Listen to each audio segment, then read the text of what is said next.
What if the family you thought you lost forever came searching for you? What if a single, heart-stopping word in a courtroom revealed a secret that would change everything? This is the story of love, resilience, and uncovering truths buried deep within a broken system. Stay with me until the end because what happens next will leave you speechless. If this story moves you as much as it moved me, don't forget to like the video to show your support. What would you do if faced with a moment like this?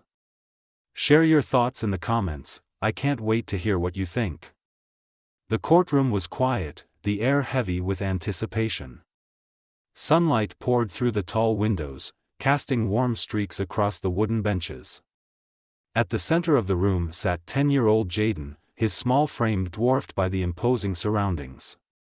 Dressed in a neatly pressed shirt, his legs dangled off the chair, unable to reach the floor. He gripped the armrests tightly, his knuckles white, as he glanced nervously around the room. To his left sat Matt and Emily Hayward, his soon-to-be adoptive parents. Matt's posture was straight, his jaw tight with determination, while Emily leaned slightly toward Jaden, her gentle smile meant to reassure him. Their presence was a quiet but powerful reminder to Jaden that he wasn't alone, even in this intimidating setting. Presiding over the case was Judge Carter, a woman with sharp eyes and a warm but no-nonsense demeanor. She adjusted her glasses as she reviewed the documents before her. Finally, she looked down at Jaden, her tone soft but firm.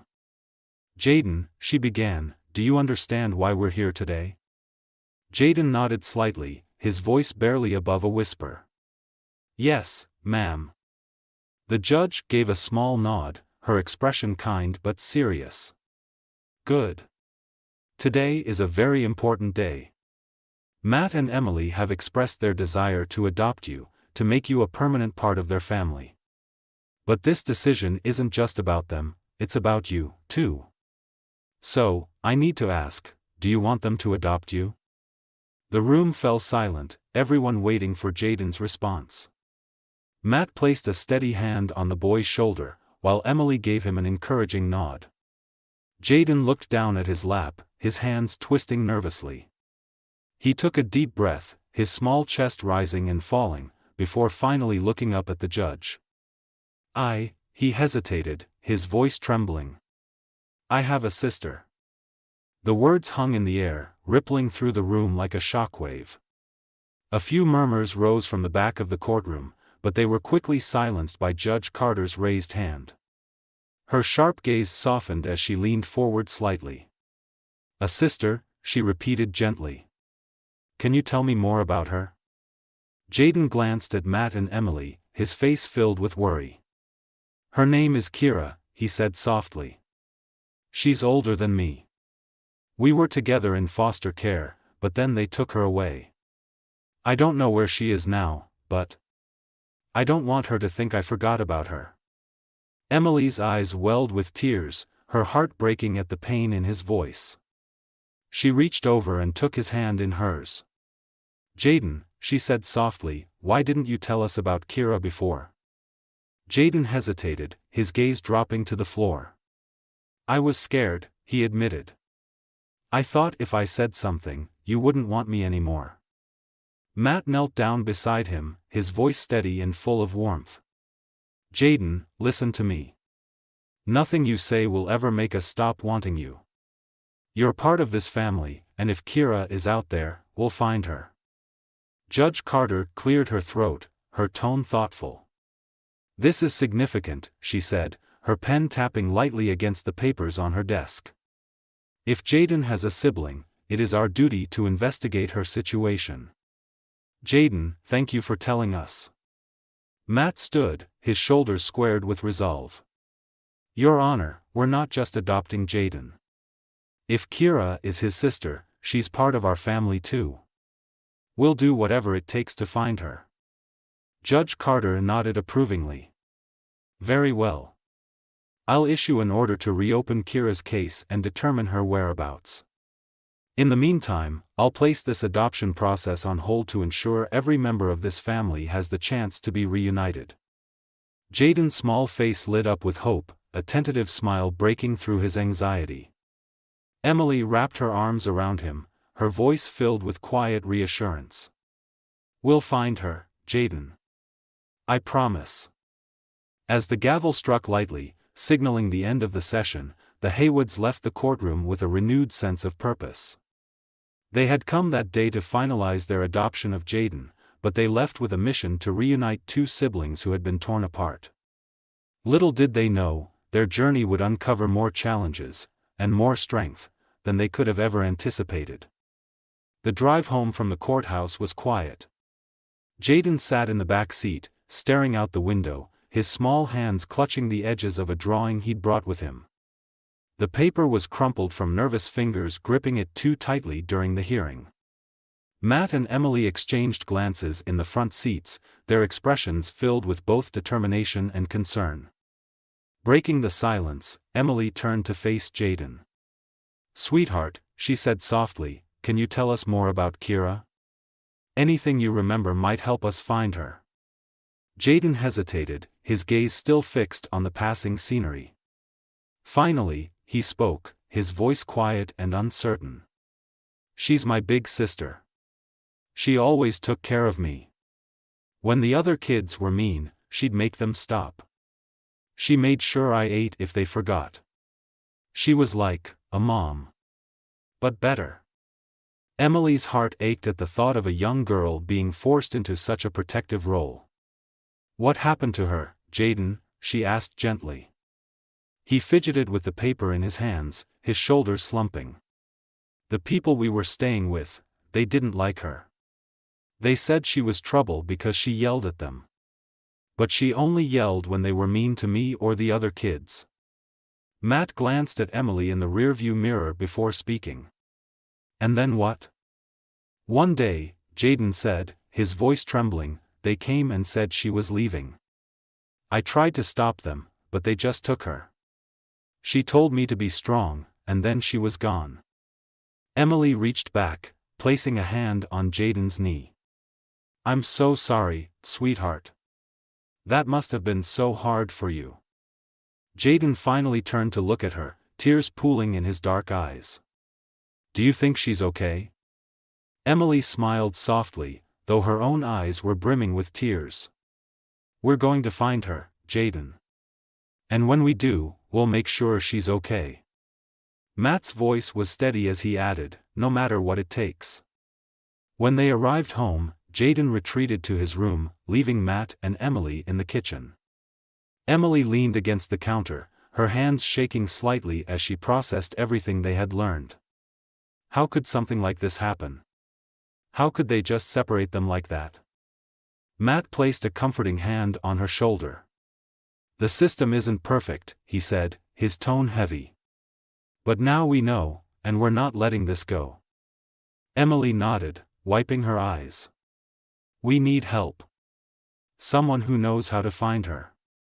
The next morning, Emily called Sarah Blake, the social worker who had been handling Jaden's case. Sarah was a kind but pragmatic woman, deeply familiar with the flaws in the foster system. She listened carefully as Emily explained what Jaden had shared. "This changes everything," Sarah said, her voice thoughtful. "If Jaden has a sibling, we're obligated to investigate. Let me look into her file and see what I can find."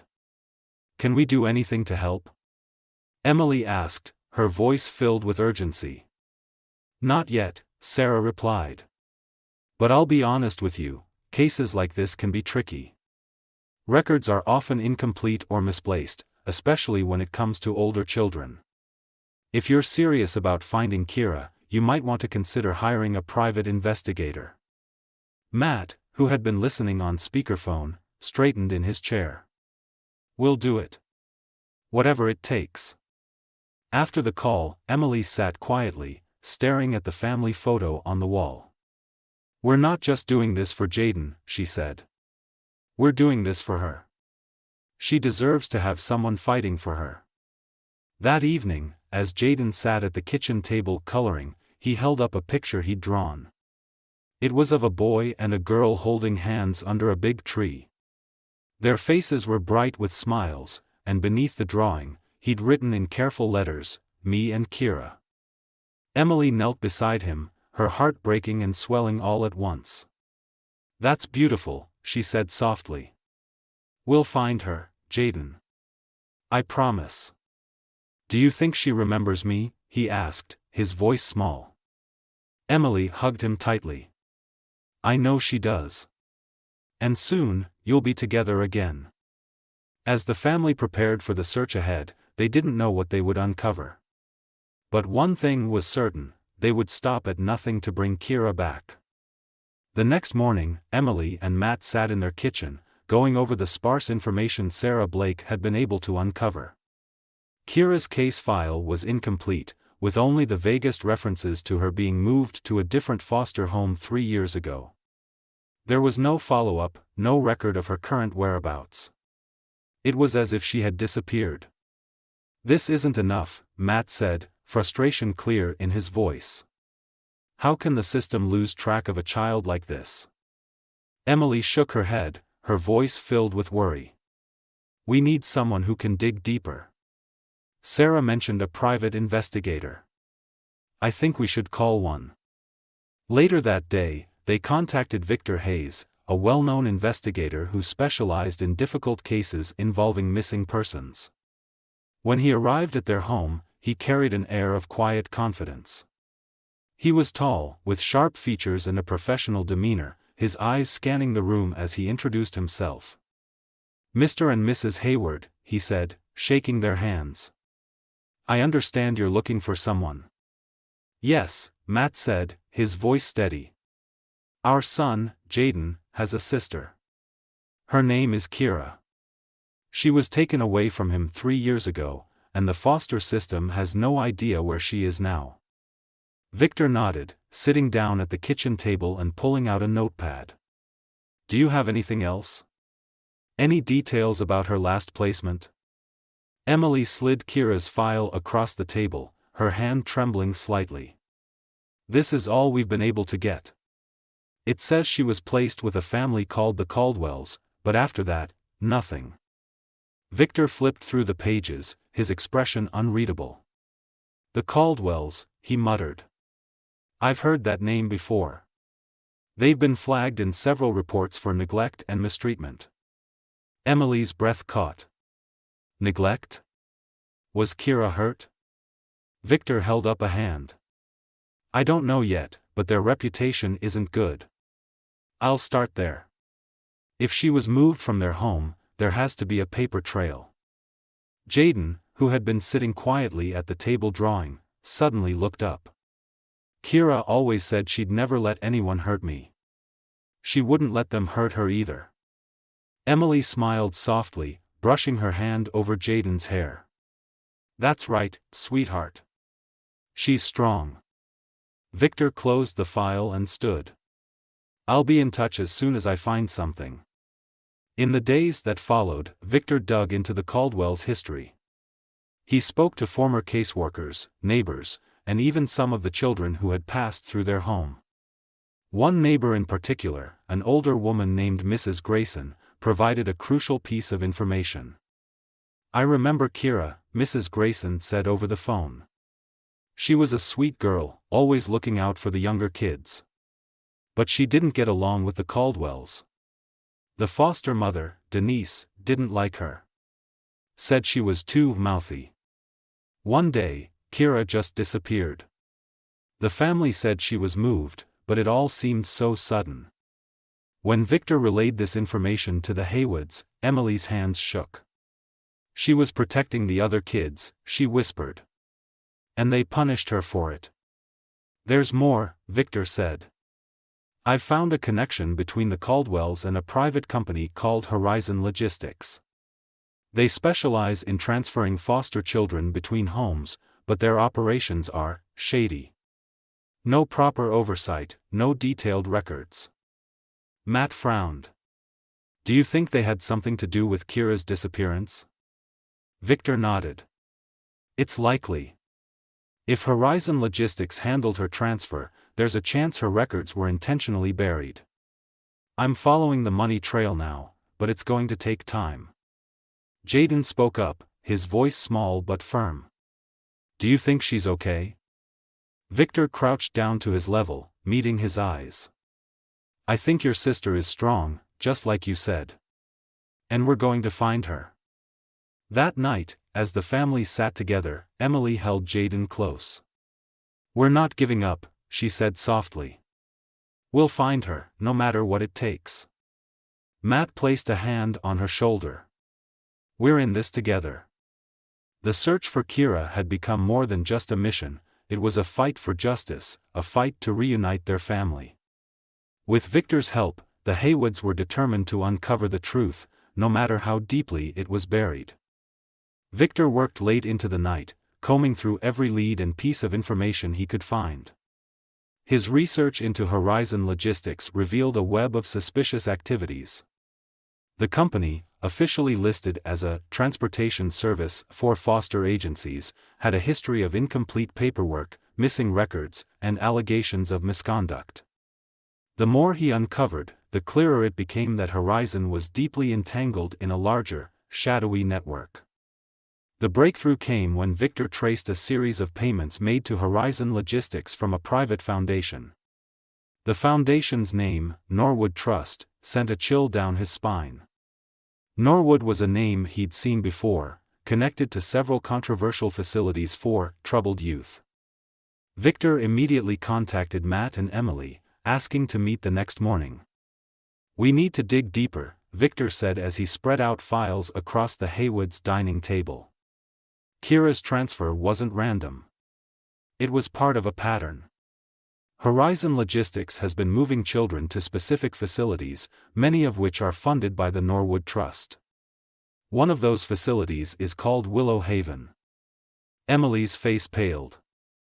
Willow Haven? Is that where Kira is? Victor nodded grimly. It's possible. Willow Haven isn't a foster home. It's a remote correctional facility. Officially, it's for children with behavioral issues, but unofficially, it has a reputation for being more like a prison. Matt clenched his fists. How could they send her there? She was just a kid standing up for what was right. Victor flipped open a folder containing photographs of Willow Haven. The facility was surrounded by tall fences topped with barbed wire. Its gray, featureless buildings radiated a sense of coldness and isolation. Facilities like this prey on the system's failures, Victor explained. Kids labeled as troublemakers are sent here when no one else wants to deal with them. Jaden, who had been quietly listening from the corner, looked up with wide, frightened eyes. Is Kira okay? He asked softly. Emily knelt beside him, pulling him into a hug. We're going to find her, sweetheart. I promise. Victor placed a comforting hand on Jaden's shoulder. Your sister's strong, Jaden. If she's at Willow Haven, we'll get her out. The Haywoods knew they couldn't wait. With Victor's help, they reached out to Sarah Blake, who worked tirelessly to secure a court order granting them access to the facility. It was a race against time. Every day that passed was another day Kira spent in a place that might be harming her. When the court order was approved, the Haywoods wasted no time. They drove out to Willow Haven with Victor leading the way. The facility was located deep in the countryside, surrounded by dense woods. As they approached, the sight of the tall fences and the cold, institutional buildings filled Emily with dread. At the gate, they were met by Director Helms, a stern woman with an air of authority and a carefully guarded expression. This is a highly secure facility, she said as she examined the court order. We don't normally allow visits from outsiders. Victor stepped forward, his voice calm but firm. This court order gives us the right to see Kira Slater. Please take us to her. Helms hesitated, her sharp eyes narrowing, but she eventually relented. Follow me. The walk through the facility was suffocating. The walls were bare, the hallways eerily quiet except for the occasional distant sound of a door slamming. Children sat silently in a common area, their eyes hollow, their movements subdued. Emily's heart broke at the sight. Finally, they reached the dormitory area. Director Helms called out, her voice curt. Slater, you have visitors. A moment later, Kira emerged from one of the rooms. She was taller than Jaden remembered, her thin frame showing signs of malnourishment. Her long brown hair was tied back, and her expression was a mix of confusion and defiance. When her eyes landed on Jaden, they softened instantly. "Jaden," she whispered, as if she couldn't believe what she was seeing. Jaden broke free from Emily's grasp and ran to her, throwing his arms around her waist. "Kira. I told you I'd find you," he cried, tears streaming down his face. Kira knelt down, hugging him tightly. "I thought I'd never see you again," she whispered, her voice trembling. "I missed you so much." Matt and Emily stood nearby, tears in their own eyes as they watched the siblings reunite. Emily stepped forward, her voice gentle. "Kira, we're here to take you home." Kira looked up, her eyes filled with cautious hope. "Home?" "Yes," Matt said firmly. "You're coming with us." But as they prepared to leave, Kira glanced behind her, hesitating. "There's someone else," she said quietly. "A little girl. Her name is Lily. She doesn't have anyone. I promised her I wouldn't leave her behind." Emily exchanged a look with Matt, then turned to Victor. "Can we take her too?" Victor's jaw tightened. "The court order only covers Kira. But we'll fight for Lily. I'll make sure of it." Kira knelt beside Lily, who had emerged from one of the dorm rooms, clutching a worn stuffed animal. "It's okay," Kira whispered to her. "They're good people. They'll help you." Lily looked up at Emily, her eyes wide and fearful. "Can I go with you?" she asked softly. Emily knelt down, her voice steady. "Not today, sweetheart. But I promise, we'll come back for you." As they walked out of the facility, Kira holding tightly to Jaden's hand, Emily turned to Victor. "We're not just bringing Kira home. We're going to make sure no child has to stay in a place like this." Victor nodded. "One step at a time. First, we get Kira safe. Then, we take this place down." For the first time in years, Kira felt a glimmer of hope.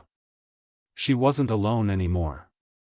And as they drove away, leaving Willow Haven behind, she began to believe that her life was about to change, for the better. The ride home from Willow Haven was filled with an uneasy mix of relief and tension. Kira sat in the back seat between Jaden and Emily, her thin frame hunched as if bracing for something to go wrong. Jaden held her hand tightly, as though afraid she might disappear again.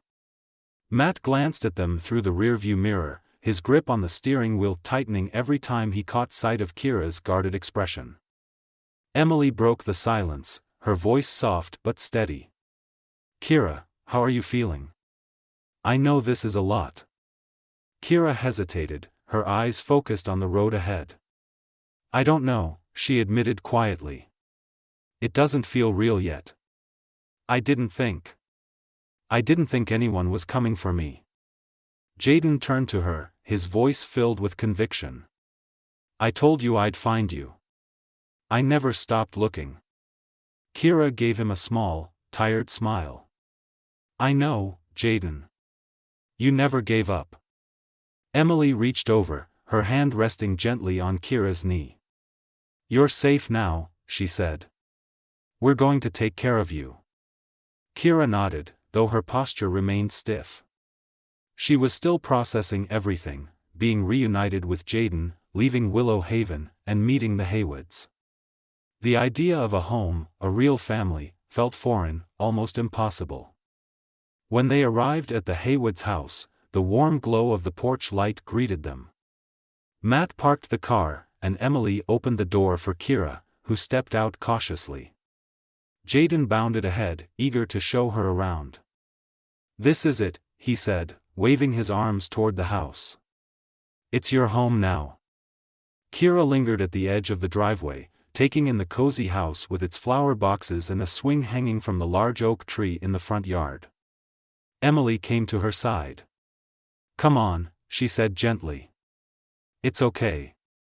Inside, the house was bright and welcoming, the faint scent of vanilla wafting through the air. Jaden grabbed Kira's hand and pulled her toward the living room, where he had already set up a drawing he'd made, a picture of the two of them holding hands under a big sun.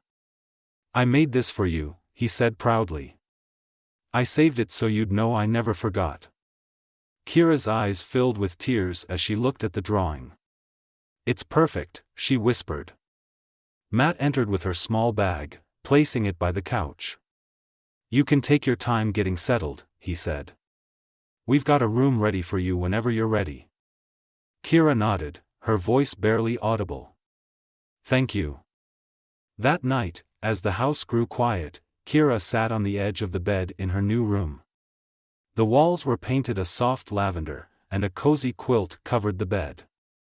A small desk in the corner held a lamp and a journal Emily had left for her. The room was nothing like the sterile, cold dormitories at Willow Haven. It felt safe. Emily knocked softly on the door before entering. "How are you doing?" she asked, sitting beside Kira.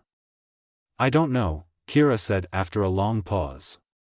"It's been so long since I felt normal. I'm scared this won't last."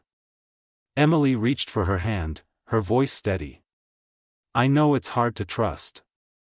But we're not going anywhere, Kira. You're part of our family now. And family means we stick together, no matter what." Kira looked at her, searching Emily's face for any sign of doubt. She found none. For the first time, she let herself believe that maybe, just maybe, she could belong here. Meanwhile, Victor Hayes sat at his desk late into the night, poring over the documents he'd retrieved from Willow Haven. The files hinted at something much larger than just one abusive facility. Payments from the Norwood Trust and connections to other private organizations painted a picture of a corrupt system profiting off vulnerable children. One name stood out repeatedly: Blackwood Center. Victor's phone buzzed with a message from Sarah Blake. "Any progress?" it read. He typed back quickly. "Plenty. Willow Haven is just the tip of the iceberg. We need to act fast before they start covering their tracks." The next morning, the Haywoods gathered around the breakfast table.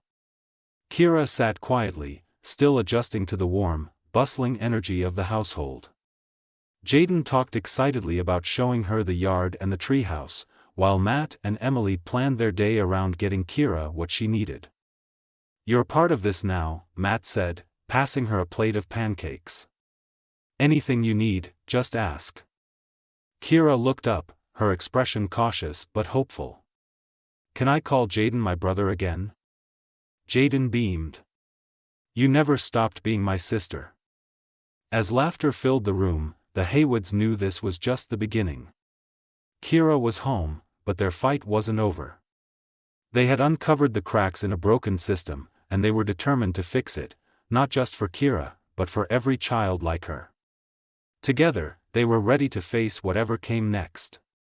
The first morning at the Haywoods' home was unlike any Kira had experienced in years. The soft hum of conversation and the smell of freshly brewed coffee drifted through the house. She stirred awake slowly, blinking at the unfamiliar surroundings. Her room was cozy, painted in soothing lavender tones with sunlight streaming through the windows. For a moment, she lay still, unsure if this warmth and comfort were real or just another dream. A knock at the door startled her. Emily's voice came gently from the other side. "Kira? Are you awake, sweetheart? Breakfast is ready when you are." Kira sat up, her heart pounding slightly. She wasn't used to this, someone checking on her, speaking so kindly. "I'll be down in a minute," she called back, her voice hesitant but steady. When she entered the kitchen, Jaden was already at the table, happily munching on a plate of pancakes. He waved enthusiastically. "Kira, you have to try these. Emily makes the best pancakes ever." Emily turned from the stove, holding a spatula. "Good morning, Kira. Did you sleep okay?" Kira nodded shyly, sliding into the chair next to Jaden. Matt placed a plate in front of her, stacked with fluffy pancakes drizzled with syrup. "We're glad you're here," he said warmly. Kira hesitated, her gaze shifting between Matt and Emily. "Thank you," she murmured. She picked up her fork and took a bite, the sweet taste bringing an unexpected sense of comfort. After breakfast, Jaden insisted on giving Kira a full tour of the house and yard. He led her outside to the large oak tree with a treehouse nestled among its branches. "This is the best part," he said, climbing up the wooden ladder. "Come on, Kira. You'll love it." Kira hesitated for a moment before following him. The treehouse was small but sturdy, filled with cushions and a collection of Jaden's drawings taped to the walls. One of the pictures caught her eye, a drawing of the two of them holding hands, standing under this very tree. "You kept this?" she asked, her voice soft. Jaden nodded. "Of course. I always knew I'd find you. I never stopped thinking about you." Kira felt a lump in her throat. She reached out and pulled him into a hug, holding him tightly. "I missed you so much," she whispered. Jaden grinned as he pulled back. "Now we can be together again. For real this time." Meanwhile, inside the house, Victor arrived with new information. Emily greeted him at the door, her face brightening at the sight of him. "Victor, come in. What have you found?" Victor set his briefcase on the dining table and pulled out several folders. "We have a serious development," he began. "The records from Willow Haven confirm what I suspected. The Norwood Trust isn't just funding one facility, they're tied to an entire network of similar institutions. And there's one name that keeps appearing, Blackwood Center." "Blackwood Center?" Matt asked, sitting down beside him. "What's that?" Victor opened a folder to reveal a photograph of a gray, imposing building surrounded by fences. "It's another facility, even more secretive than Willow Haven. The files suggest that some of the children labeled as difficult or unmanageable are sent there. It's where Kira might have ended up if we hadn't intervened." Emily's face paled. "So, we stopped it in time. But what about the other children?" Victor nodded grimly. "Exactly. There are dozens of kids who've likely been sent to Blackwood or similar places. If we're going to stop this, we need to expose the entire operation." Later that evening, as the family gathered in the living room, Kira sat quietly on the couch, listening as Victor explained the next steps. Jaden sat beside her, clutching her hand tightly. "Kira," Victor said, his tone gentle, "you mentioned something about a locked room at Willow Haven. Can you tell us more about what you saw?" Kira nodded slowly, her brow furrowing as she thought back. "It was in Director Helms's office. There were files, lots of them. I only saw inside once when the door was left open. I think it's where they keep all the records about the kids." Victor exchanged a look with Matt and Emily. "That room might hold the key to uncovering everything. If we can access those files, we could shut them down." Emily placed a hand on Kira's knee. "You've already helped us so much, Kira. We're going to keep fighting to make sure no one else has to go through what you did." Kira looked at her, her eyes filled with a mix of gratitude and uncertainty. "Do you really think we can stop them?" Matt's voice was firm. "We don't just think it, we know it. And we're going to do it together." As the night wore on, Kira began to feel the first real stirrings of hope. Sitting in the warmth of the Haywoods' home, surrounded by people who genuinely cared about her, she started to believe that maybe her life could be different. Maybe she could finally feel safe. Before heading to bed, she paused in the hallway, looking at a family photo hanging on the wall. Emily noticed her lingering and came to stand beside her. "You're part of this family now," Emily said softly. "We'll always fight for you." Kira looked at her, her voice quiet but steady. "I've never had that before. A family." Emily wrapped an arm around her shoulders. Well, you do now. And we're never letting go. As Kira climbed into bed that night, she stared at the ceiling, a small smile playing on her lips. For the first time in years, she allowed herself to imagine a future, a home, a family, and a life where she didn't have to be afraid. And as she drifted off to sleep, the warmth of that thought stayed with her. Victor's investigation into the Norwood Trust and its ties to foster care corruption began unraveling a disturbing web of secrets. Days after his visit to the Haywoods, he uncovered a key document, a financial ledger showing large payments made to facilities like Willow Haven and Blackwood Center, with cryptic notes referencing specialized cases. Each entry corresponded to children labeled as difficult, including a name Kira recognized during a follow-up conversation with Victor. "I remember a girl named Maddie," Kira said quietly, sitting at the dining table with the Haywoods and Victor. "She disappeared one night after they called her too loud. They didn't even let her say goodbye. I think she was sent to one of those places." Victor nodded grimly, spreading out the documents he'd collected. "It matches what I've found. Kids who stand up for themselves or question the system are marked as troublemakers and sent to facilities like Blackwood Center. It's a calculated operation, designed to silence them." Emily's face was pale as she listened. "How is this allowed to happen? These are children. How can they just be erased like this?" Victor tapped a folder containing correspondence between Norwood Trust executives and foster care agencies. "Because it's profitable. They receive funding for placements, and the fewer questions asked, the better for their bottom line. The system wasn't built to protect these kids, it was built to shuffle them around." Matt's jaw clenched, his voice low and firm. "Then we take them down. All of them." The Haywoods agreed to go public with Kira's story. Victor contacted an investigative journalist, Grace Carter, known for her exposés on systemic corruption. Grace met with the family in their living room, her notepad in hand and a determined look in her eyes. "Kira," Grace began gently, "you don't have to share anything you're not comfortable with. But if you're willing, your story could shine a light on what's happening to so many others." Kira hesitated, her gaze drifting to Jaden, who was sitting on the floor drawing. He glanced up at her, his expression full of quiet encouragement. Taking a deep breath, she nodded. "I'll do it. People need to know." Over the course of an hour, Kira recounted her experiences at Willow Haven, the harsh punishments, the neglect, and the children who vanished without explanation. Grace listened intently, her pen moving quickly across the page.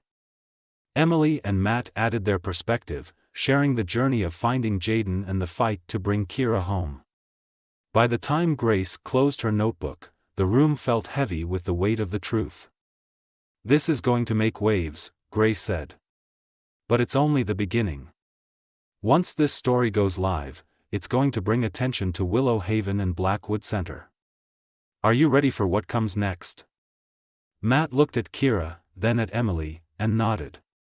"We're ready." Within days, Grace's article was published, accompanied by a segment on the evening news. The story highlighted the systemic failures of the foster care system, the corruption of facilities funded by the Norwood Trust, and Kira's powerful testimony. Public outrage spread like wildfire, with protests demanding immediate investigations and accountability. For Kira, seeing her face on television was surreal. Jaden sat beside her, gripping her hand as they watched the news anchor recount her story. "You're a hero," he whispered. Kira shook her head. "I'm just telling the truth." Emily leaned over, wrapping her arm around Kira. "Sometimes telling the truth is the bravest thing you can do." The media exposure forced authorities to take action. A task force was formed to investigate Willow Haven, Blackwood Center, and other facilities connected to the Norwood Trust. Victor was brought on as a consultant, his meticulous research now a cornerstone of the case. One evening, he arrived at the Haywoods' house with an update. "We've got them on the ropes," he said, a rare smile breaking through his usually stoic demeanor. The task force raided Willow Haven this morning. They've confiscated records, frozen accounts, and arrested Director Helms. Emily's eyes widened. Helms? She's actually facing charges? Victor nodded. Fraud, negligence, and child endangerment. And she's cooperating. She's already provided information linking the Norwood Trust to Blackwood Center. Matt crossed his arms, his voice steady. What about the kids? Are they safe? The ones at Willow Haven have been relocated to legitimate homes, Victor replied. As for Blackwood Center, that's our next target. We're building a case, and with Helms's testimony, it's only a matter of time. For Kira, the unfolding events brought a mix of emotions. She was relieved to know Willow Haven was shut down and that justice was being served, but the memories of what she and others had endured still haunted her. One night, as she sat by the window in her room, Emily knocked softly before entering. Couldn't sleep? Emily asked, sitting beside her. Kira shook her head.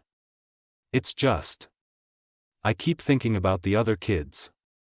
What if we can't help all of them? Emily placed a comforting hand on her shoulder. We're doing everything we can, Kira. And because of you, so many people are paying attention now. You've already made a difference. Kira looked at her, her voice quiet. Do you really think so? I know so, Emily said firmly. And I'm so proud of you. As the investigation gained momentum, the Haywoods became a symbol of hope and perseverance. Their fight for Kira had grown into a movement for change, and while there was still a long way to go, they were no longer alone. Kira, once a quiet and guarded girl, was beginning to find her voice. She started sketching again, using her drawings to express the emotions she couldn't put into words. One day, she handed Emily a picture of a tree with roots reaching deep into the ground and branches stretching toward the sky. It's us, Kira explained. The roots are what hold us together. And the branches, they're where we're going. Emily hugged her tightly, tears streaming down her face. It's beautiful, Kira. Just like you.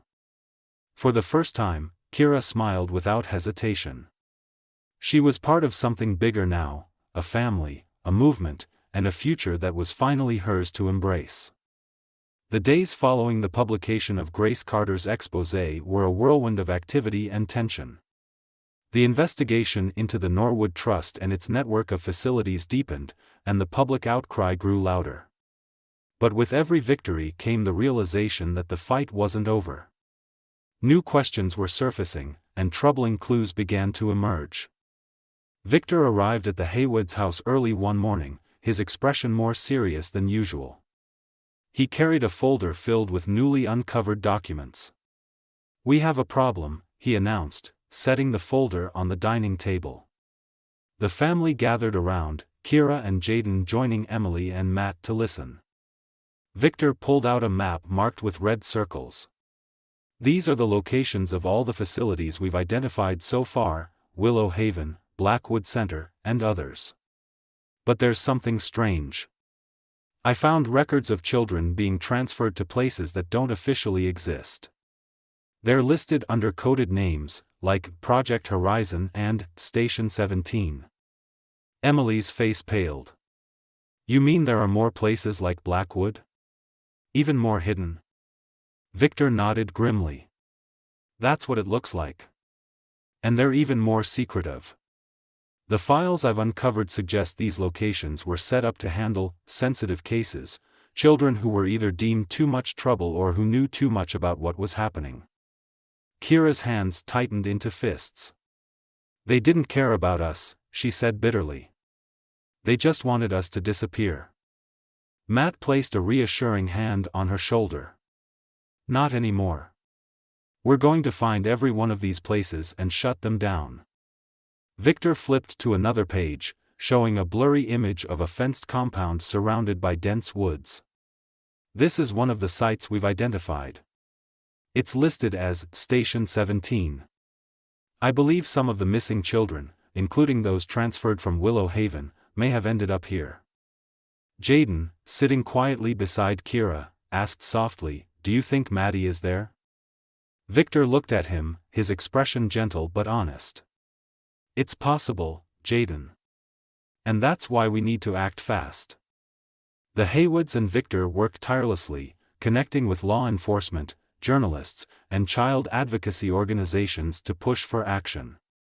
Meanwhile, Kira became more determined to help. She spent hours with Victor, going over names and files, trying to identify anyone who might have been sent to one of these shadowy locations.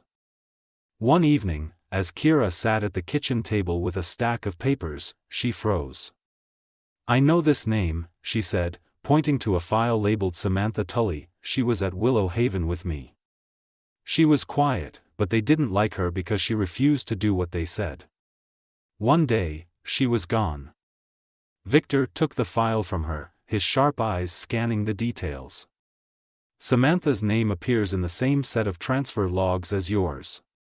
It looks like she was sent to Blackwood, but her file ends there. If she was moved again, it could have been to Station 17. Kira's jaw tightened. "We have to find her." The breakthrough came when Victor uncovered an email exchange buried in the Norwood Trust's internal communications. It referenced final arrangements for Station 17 and hinted at an upcoming relocation of the children housed there. The email included a timestamp and a coded location, giving them a narrow window to act. Victor presented the findings to the task force leading the investigation. "This is our chance," he said firmly. "If we move now, we can catch them in the act and rescue the children before they disappear again." The task force agreed, and a raid was planned for the following morning. The Haywoods were asked to stay back for their safety, but Kira couldn't stop thinking about the kids who were still out there, waiting to be saved. As dawn broke, the raid unfolded. Law enforcement, armed with warrants and backed by Victor's evidence, stormed the facility at Station 17. The compound was heavily secured, but the element of surprise worked in their favor. Officers breached the gates and began searching the premises. Inside, they found rows of cramped, dimly lit rooms filled with children. Many were scared and malnourished, their faces etched with fear and confusion. Among them was Samantha Tully, the girl Kira had mentioned. When an officer called her name, she burst into tears, relief washing over her as she realized she was being rescued. Victor arrived on the scene shortly after, documenting everything. He made sure each child was accounted for and transferred to a safe location. The raid was a success, but as Victor looked through the facility's records, he found something that sent a chill down his spine. One file contained a list of additional locations, more places tied to the same network. The fight was far from over. That evening, Victor returned to the Haywoods' house. He was greeted by an anxious Kira, who had been waiting for news. "Did you find them?" she asked urgently. Victor smiled, though the weight of the day was clear in his expression. "We did. Samantha's safe, and so are the others." Kira let out a breath she hadn't realized she was holding. "Thank you," she whispered. "You helped," Victor said. "Your information made this possible. But there's more work to do. We found evidence of other facilities. This is bigger than we thought." Emily placed a hand on Victor's arm. "You've done so much already. How do we keep going?" Victor's voice was steady. "We keep fighting. We keep exposing the truth.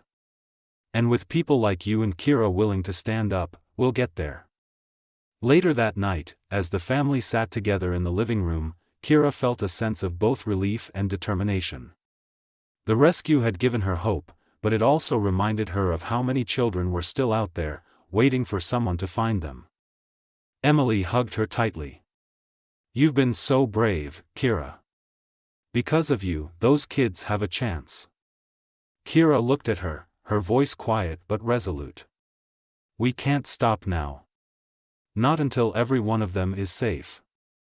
And as the night deepened, the Haywoods knew their fight was far from over, but together, they were ready for whatever came next. The days following the raid on Station 17 were a mix of relief and urgency. Dozens of children had been rescued, but the discovery of additional hidden facilities only intensified the fight. Victor spent his nights poring over the documents recovered during the raid, trying to decipher the cryptic codes and locations mentioned in the files. At the Haywoods' home, Kira grew restless. Knowing that more children were still trapped in places like Willow Haven and Station 17 weighed heavily on her. She often sat at the kitchen table with a notepad, sketching memories of the children she had met during her time in the system. "I can't forget their faces," she told Emily one evening. "If we don't find them, who will?" Emily hugged her tightly, her voice gentle but firm. "We will, Kira. We'll do everything we can." One afternoon, Victor arrived with a folder in hand, his expression grim but determined. "We have a lead," he announced. The family gathered around the dining table as he spread out a map marked with red circles. "The files we recovered from Station 17 mention another facility, codenamed Eclipse. It's located deep in the mountains, far from any major roads or towns." Matt frowned, leaning over the map. "How do they even get away with this? Don't these places need oversight?" Victor shook his head. "That's the thing, they don't. They operate under the radar, claiming to be specialized care facilities. By the time anyone realizes what's happening, the children have already been moved or the facility has been shut down to erase the evidence." Kira's voice was quiet but steady. "Then we need to stop them before they disappear again." Victor nodded. "The task force is preparing another raid, but we need more evidence to justify it. That's where you come in, Kira." Her eyes widened. "Me? You've been to Willow Haven, and your testimony helped us take it down," Victor explained. "If you can share more about what you saw, any details about the staff, the operations, it could strengthen our case." Kira hesitated, her hands fidgeting in her lap. Emily placed a reassuring hand on her shoulder. "You don't have to do this if you're not ready," she said softly. But Kira shook her head. "I want to help. If it means stopping them, I'll do it." Over the next few days, Victor and Kira worked together to piece together everything she could remember. She described the routines at Willow Haven, the way the staff monitored the children, and the chilling silence that filled the halls. She recalled names of staff members and even snippets of conversations she had overheard. Each detail added another layer to the growing case against the network. One evening, as they were reviewing files, Kira suddenly paused, her brow furrowed. "There was a man," she said. "I don't know his name, but he wore a silver bracelet with an eagle on it. He wasn't there often, but when he showed up, everyone was on edge." Victor's eyes lit up. "That matches a description we've been hearing from other children. He's believed to be one of the coordinators for the Norwood Trust's operations." Kira nodded, determination shining in her eyes. "Then we need to find him." Meanwhile, the Haywoods supported Kira in every way they could. Emily spent late nights researching child advocacy groups, reaching out to organizations that could help provide resources for the rescued children. Matt used his connections in the community to raise awareness about the ongoing investigation, organizing fundraisers to support the task force's efforts. Jaden, too young to fully understand the complexity of the situation, stayed close to Kira, offering his quiet encouragement. "You're my hero," he told her one evening as they sat on the porch. "You're helping so many kids." Kira smiled, ruffling his hair. "I just want them to have what we have now," she said softly. "A family."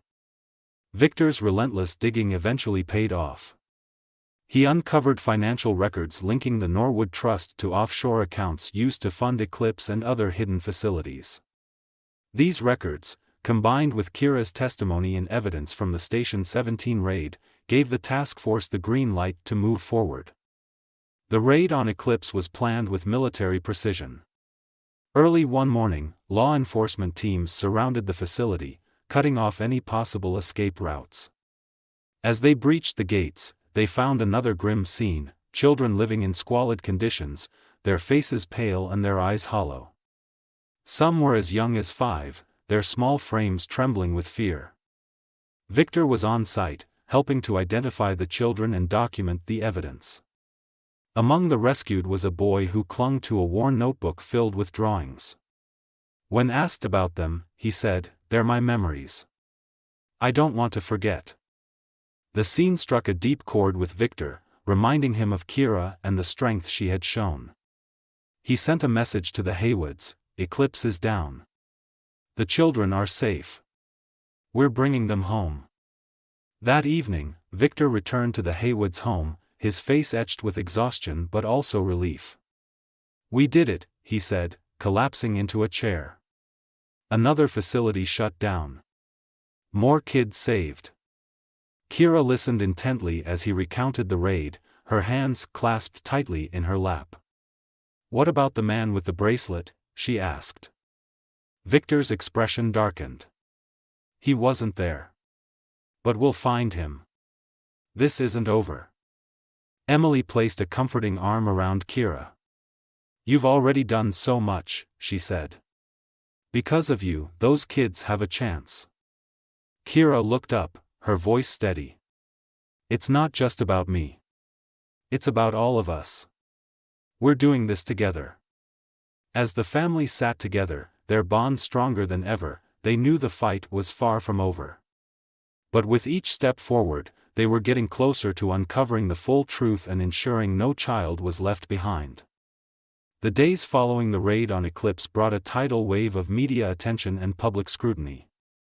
News outlets across the country picked up the story, broadcasting images of the rescued children and exposing the systemic failures that had allowed such facilities to operate in the shadows for so long. The public's outrage grew louder, demanding accountability and immediate reform. The Haywoods found themselves at the center of the storm. Reporters began calling their home, requesting interviews with Kira and the family. While Matt and Emily shielded Kira from the media frenzy, they knew her story had become a beacon of hope and a catalyst for change. One evening, Grace Carter, the investigative journalist who had first published Kira's story, came to the house. Sitting in the Haywoods' living room, she reviewed the impact her initial article had made. "People are listening," Grace said, her voice filled with determination. "The pressure is mounting on lawmakers and child welfare organizations. But we need to keep the momentum going." Kira sat quietly beside Jaden, her fingers fidgeting with the hem of her sweater. "I just want the kids to be safe," she said softly. "I don't care about the rest." Grace leaned forward, her tone gentle but resolute. "Kira, you've already done so much. But your voice is powerful. If you're willing to share more of your story, it could help push for the changes we need."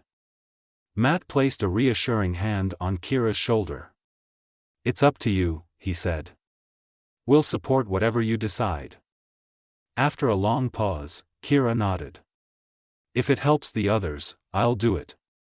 The following week, Grace published a follow-up article featuring Kira's detailed testimony about life in Willow Haven and the systemic neglect she and others had endured. The piece went viral, sparking protests and petitions demanding immediate investigations into all facilities linked to the Norwood Trust. Public figures, advocacy groups, and even celebrities joined the cause, amplifying the message.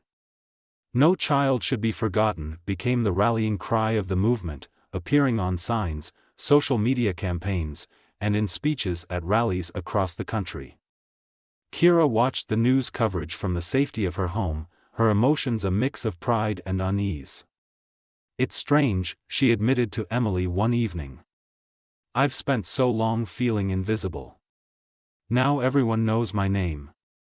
Emily pulled her into a hug. "They know your name because you're making a difference, Kira. You're helping to change the world." Meanwhile, Victor continued his work with the task force, uncovering more hidden facilities and pushing for legal action against the Norwood Trust and its network. His investigations revealed a disturbing pattern: the exploitation of vulnerable children for profit, with little to no oversight from the foster care system.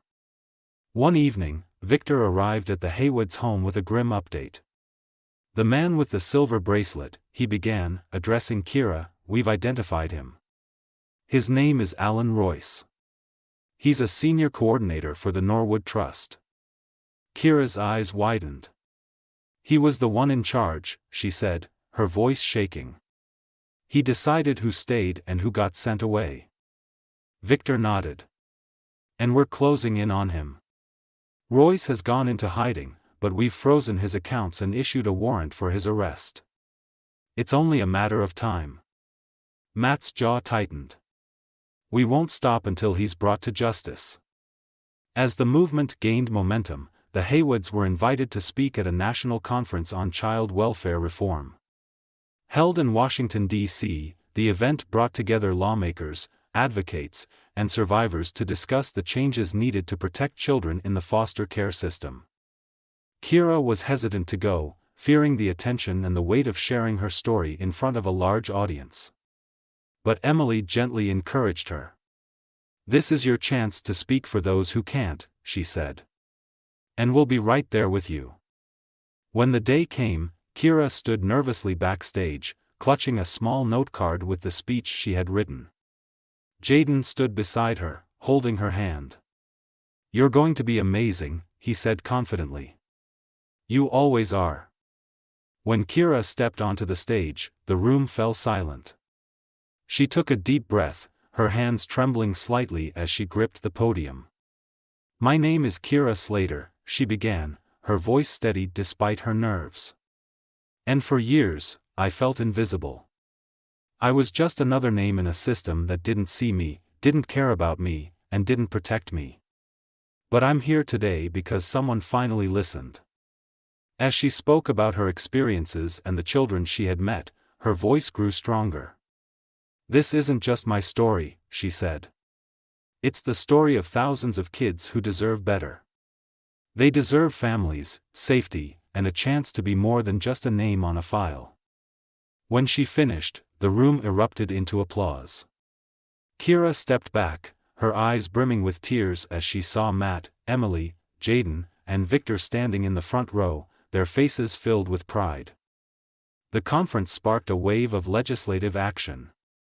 Bills were introduced to increase oversight of foster care facilities, close regulatory loopholes, and hold organizations like the Norwood Trust accountable. For the first time in decades, there was real hope for systemic change. At home, Kira began to feel a sense of peace she hadn't known in years. She spent her days helping Emily with advocacy work and her evenings drawing alongside Jaden. One night, as she sat on the porch with Matt, she looked up at the stars. "Do you think we've done enough?" she asked quietly. Matt placed an arm around her shoulders. "What you've done, Kira, is more than anyone could have asked. You've changed lives. And you've given kids something they didn't have before, hope." Kira smiled, leaning into him. For the first time, she believed it was true. The months following the conference in Washington, D.C., were transformative. The foster care system, once hidden behind bureaucracy and indifference, was now under a glaring spotlight. Public pressure mounted as stories like Kira's emerged, forcing lawmakers to act. Reforms began rolling out, and facilities tied to the Norwood Trust faced thorough investigations. Some were shut down entirely, while others were placed under new management and stricter oversight. For the Haywoods, life became a delicate balance between their growing role in advocacy and their commitment to creating a safe, loving home for Kira and Jaden. Despite the whirlwind of interviews, events, and meetings, they always made time for family dinners, movie nights, and quiet moments together. One evening, as the family sat around the dinner table, Victor Hayes arrived with a long-awaited update. He carried a thick folder, his face a mix of satisfaction and urgency. "We got him," Victor said, setting the folder down. Matt leaned forward, his expression sharp. "Alan Royce?" Victor nodded. "He was arrested this morning. They found him hiding in a private villa in the Caribbean. He's being extradited back to the US to face charges. Kira froze, her fork suspended in midair. He's really going to jail? She asked, her voice trembling. Victor sat beside her, his tone steady. Yes. Royce is being charged with fraud, child endangerment, and conspiracy. The evidence we've gathered from Willow Haven, Blackwood Center, and Eclipse ties him directly to the abuse and neglect that happened there. Emily placed a comforting hand on Kira's arm. This is because of you, Kira. You were brave enough to tell your story. Kira's eyes welled with tears. I just wanted it to stop, she whispered. I didn't want anyone else to go through what we did. Victor smiled faintly. And it will stop. Royce's arrest is a huge step forward, but we're not done yet. There are still others involved, and we're going to bring them to justice too. In the weeks that followed, Royce's trial became a national spectacle.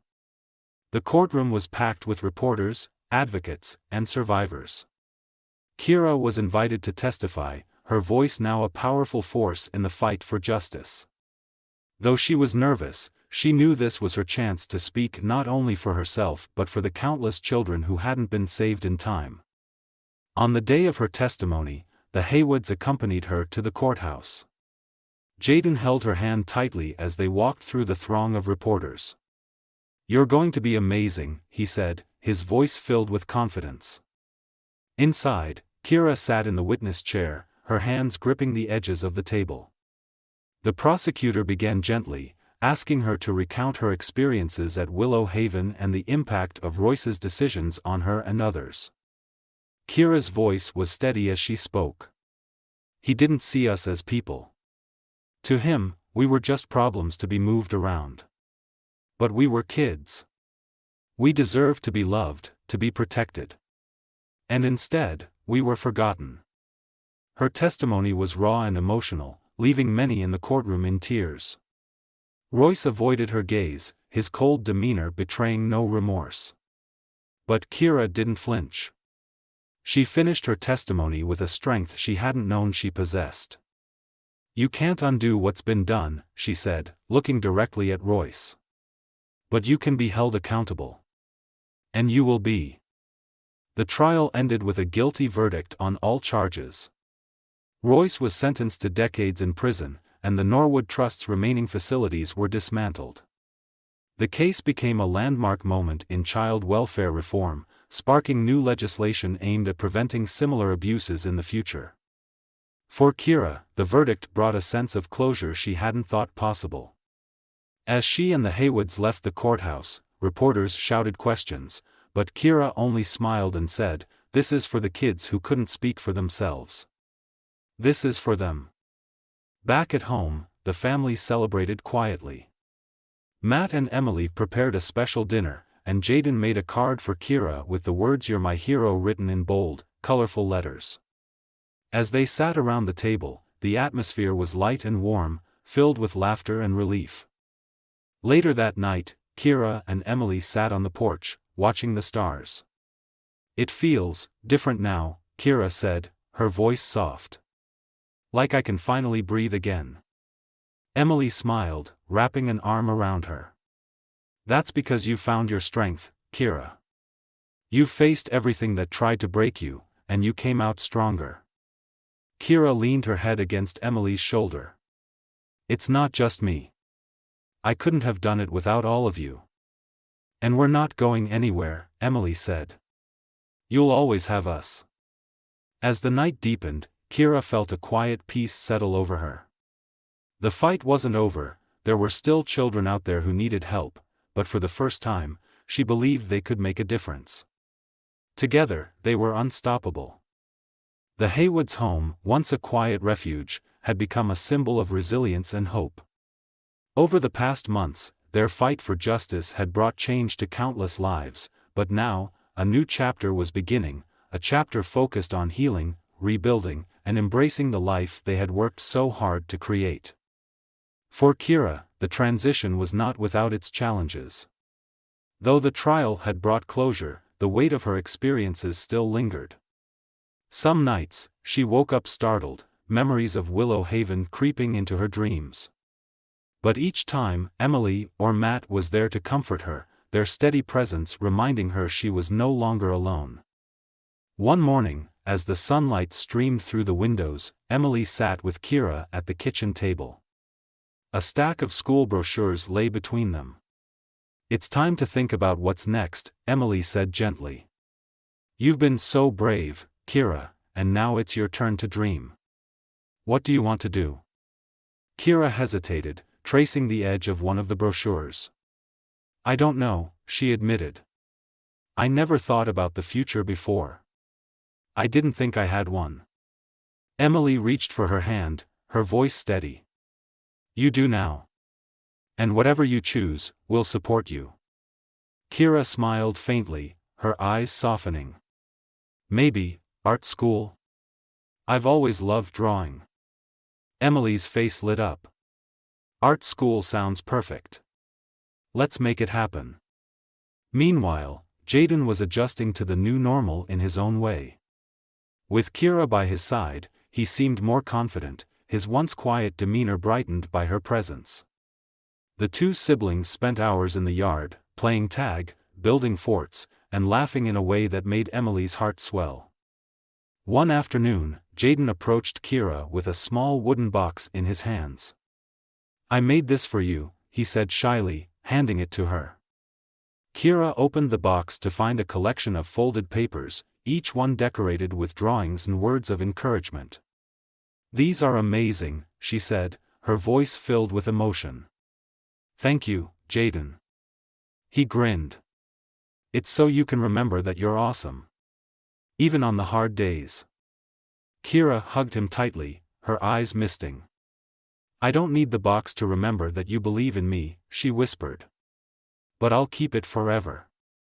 As the weeks passed, the family settled into a rhythm. Victor continued his work with advocacy groups, keeping the Haywoods updated on the progress of reforms.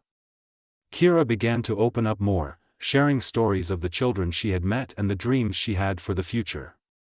One evening, Matt gathered the family in the living room. "We've been talking," he began, glancing at Emily, who nodded with a smile. "And we think it's time to make something official." Jaden's eyes widened with excitement. "What? What is it?" Matt turned to Kira, his expression warm and steady. "Kira, we've been your family in every way that matters. But we'd like to make it official. We want to adopt you." Kira froze, her breath catching. "You want to adopt me?" she whispered. Emily knelt beside her, taking her hands. "You're already part of our family, Kira. But this would mean forever. No matter what, you'll always have us." Tears streamed down Kira's face as she nodded. "Yes. I want that too." Jaden jumped up, wrapping his arms around her. "Told you. You're stuck with us now," he teased. The room filled with laughter and tears as the Haywoods embraced their new beginning.